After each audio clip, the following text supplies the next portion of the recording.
Merci, monsieur le maire, mes chers collègues. Voilà, on passe du 8e au 13e. Depuis 20 ans, le nombre de logements sociaux, et ça vient d'être dit, a plus que doublé à Paris. Je commence très mal, je reprends, excusez-moi. Le nombre de demandeurs, mais c'est vrai aussi, le nombre de demandeurs de logements sociaux a plus que doublé. Il était pourtant très important en 2001, plus de 100 000, et vous trouviez cela scandaleux.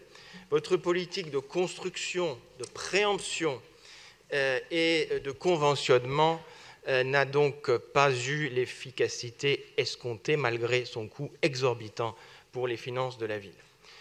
Tout le monde, quel que soit son niveau de revenu, doit pouvoir se loger à Paris.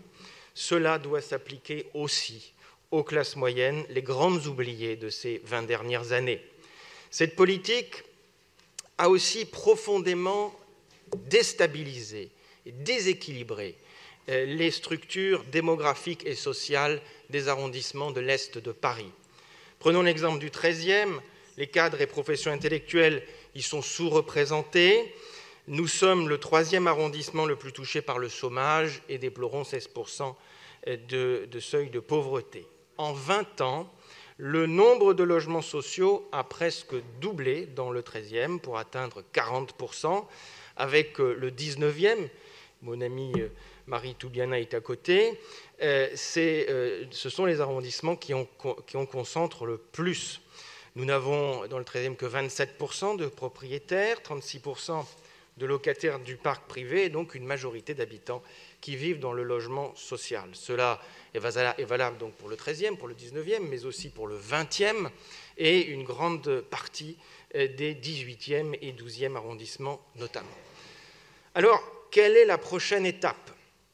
Forcer les classes moyennes qui demandent un logement social à s'installer dans les quartiers politiques de la ville, continuer à donner la priorité au premier quartile au détriment des travailleurs pauvres.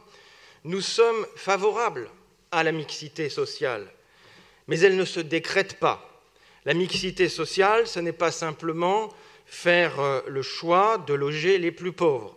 C'est aussi permettre aux classes moyennes de rester à Paris et à des populations plus favorisées de s'y installer pour vivre en harmonie.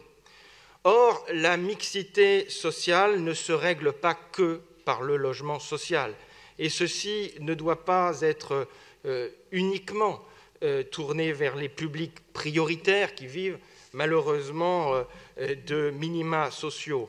Il faut aussi tenir compte de ceux qui vivent de revenus du travail, surtout quand ils sont faibles.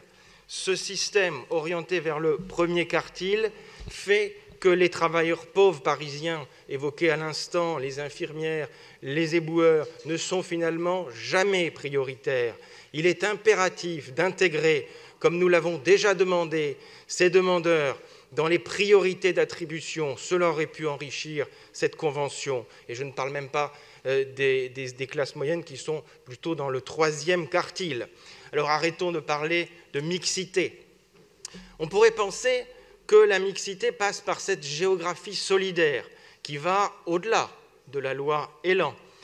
Mais celle-ci a été inventée il y a quelques années pour continuer à construire des logements sociaux dans les arrondissements déjà largement pourvus. En effet, la géographie par microquartier permet de viser des secteurs d'arrondissement encore au-dessous de 25%, à l'intérieur d'arrondissements dépassant nettement ce niveau.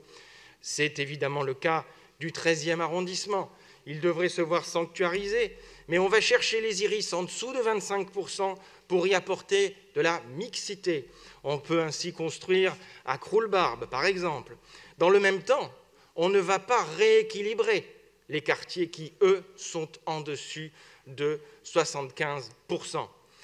Vous souhaitez relancer la mixité dans les NPNRU en favorisant un parcours résidentiel ascendant des ménages. Mais comment ? Rien n'est précisé sur les modalités de votre politique de mobilité dans le parc social. Et surtout, à aucun moment, il n'est fait référence à de la construction neuve privée axée sur l'accession à la propriété. Je ne vois pas du tout en quoi ce que vous proposez dans cette convention va faire venir une population différente dans ces quartiers. La crise du logement ne peut pas être résolue que par le social. Il faut du logement privé dans les QPV, ce qui d'ailleurs ferait baisser les prix. Et tout cela ne doit pas être capté par l'OFS. Le rééquilibrage doit se faire dans les deux sens. C'est ainsi qu'on créera de la mixité. Mais au-delà de tous ces éléments, il est impératif de donner la priorité aux Parisiens et à ceux qui travaillent à Paris. Hors de ceci, il ne faut plus tenir compte des habitants des autres communes, car nous n'arriverons jamais à loger tous les publics prioritaires. Pour finir, il faut bien sûr appliquer la loi. C'est l'un des objets de cette délibération. Nous sommes en désaccord avec certains points. C'est pour cela que nos parlementaires, notamment Brigitte Kuster, travaillent à réformer ces lois. Mais sur le principe, nous ne pouvons pas voter cette délibération.